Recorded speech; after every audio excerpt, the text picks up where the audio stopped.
आज मु गोटे नूतन रेसिपी आपण मान सहित शेयर करने को जाऊँगी। चलतु देखा मो रेसिपीटी कि बन था।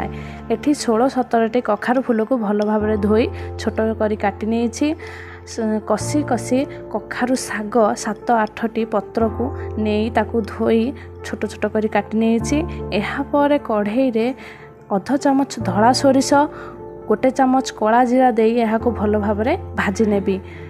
यह भजा हो गला पर यह काढ़ी नेबी। सेही कढ़ई रे 2 टेबल चामच तेल गरम करने रखिदेवी। तेल गरम यहाँ पर से कढ़ई रे कखारु साग कखारु फूल को दे भल भाव भाजी नेबी। कखारु साग कखारु फूल को दे भल भाव भाजी नेबी।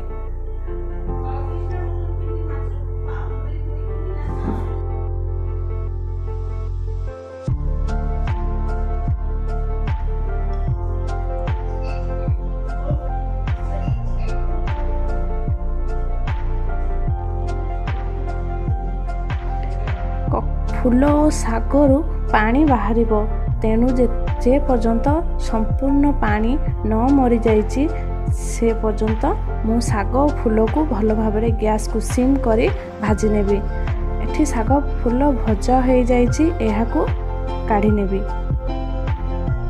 यह काढ़ी भाजी रखि धला और कला जीरा को देवी सुखिला लंका को देवी। यह एबे शिଳରେ बाटी नेबी। यहाकू शिଳରେ भल भाव 2-3 थर बाटी नेबी।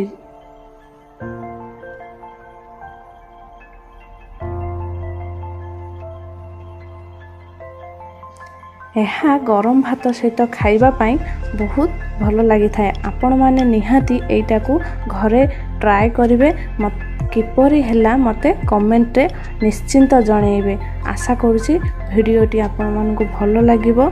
जदि भल लागिबो ताहले मो चैनल को लाइक शेयर करिनेबे। कमेंट रे जणैबे किपरि होईची। आउ मो चैनल को सब्सक्राइब करिनेबे जेउथरे कि पाखरे थिबा बेल आइकन को भी प्रेस करिनेबे जेउथरे